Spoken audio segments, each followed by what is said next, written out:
ವೈಭವ್ ಸೂರ್ಯವಂಶಿ ಅಬ್ಬರ ಗುವಾಹಟಿಯಲ್ಲಿ ಆರ್ಸಿಬಿ ಗೆಲುವಿಗೆ ಬ್ರೇಕ್ ಹಾಕಲಾಯಿತು.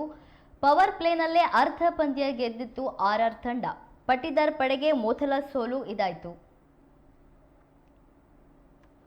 ಗುವಾಹಟಿಯಲ್ಲಿ ನಡೆದ 16ನೇ ಐಪಿಎಲ್ ಪಂದ್ಯದಲ್ಲಿ ರಾಜಸ್ಥಾನ್ ರಾಯಲ್ಸ್ ಆರ್ಸಿಬಿ ಪಂದ್ಯದಲ್ಲಿ ವೈಭವ್ ಸೂರ್ಯವಂಶಿ ಮಿಂಚಿದ್ದು ರಾಜಸ್ಥಾನ ತಂಡ 6 ವಿಕೆಟ್ಗಳ ಜಯ ಗಳಿಸಿದೆ.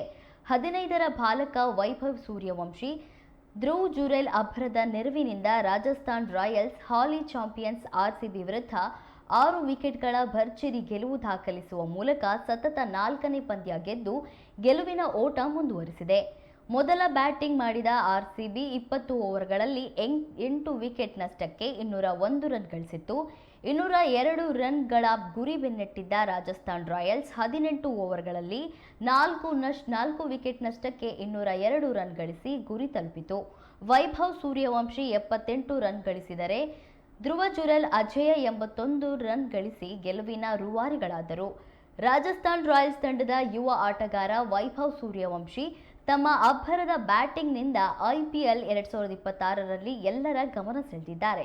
ಕೇವಲ 15 ಎಸೆತಗಳಲ್ಲಿ ಅರ್ಧ ಶತಕ ಗಳಿಸುವ ಮೂಲಕ ದಂತಕಥೆಯ ಬೌಲರ್ಗಳನ್ನು ಸಮರ್ಥವಾಗಿ ಎದುರಿಸಿದರು.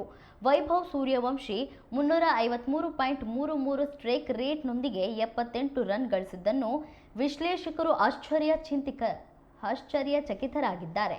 ಇನ್ನು ಬ್ಯಾಟಿಂಗ್ ವಿಭಾಗದಲ್ಲಿ ಆರಂಭದಲ್ಲಿ ಆರ್ಸಿಬಿ ತಂಡ ಲಯ ಕಳೆದುಕೊಂಡು ಪದೇ ವಿಕೆಟ್ ಕಳೆದುಕೊಂಡಿತ್ತು. ಪವರ್ ಪ್ಲೇನಲ್ಲೇ ಬೆಂಗಳೂರಿನ ಅಗ್ರ ಕ್ರಮಾಂಕ ಕುಸಿಯಿತು. ಸಾಲ್ಟ್ ಮತ್ತು ಪಡಿಕಲ್ ನಂತರ ವಿರಾಟ್ ಕೊಹ್ಲಿ ಕೂಡ ಕ್ಲೀನ್ ಬೋಲ್ಡ್ ಆಗಿ ಔಟ್ ಆದರು. ವಿರಾಟ್ ಕೊಹ್ಲಿ 16 ಎಸೆತಗಳಲ್ಲಿ 32 ರನ್ಗಳಿಗೆ ಔಟ್ ಆದರು. ರಾಜಸ್ಥಾನ್ ರಾಯಲ್ಸ್ ವಿರುದ್ಧ ಪಂದ್ಯದಲ್ಲಿ ಟೀಮ್ ಡೇವಿಡ್ ಅತಿ ಬೇಗ ಔಟ್ ಆಗಿದ್ದು ಆರ್ಸಿಬಿ ಅಭಿಮಾನಿಗಳಿಗೆ ನಿರಾಶೆ ಉಂಟು ಮಾಡಿತ್ತು. ನಾಯಕನ ಇನ್ನಿಂಗ್ಸ್ ಆಡಿದ ರಜತ್ ಪಾಟಿದಾರ್ 63 ರನ್ ಅರ್ಧ ಶತಕ ಗಳಿಸಿ ತಂಡಕ್ಕೆ ನೆರವಾದರು.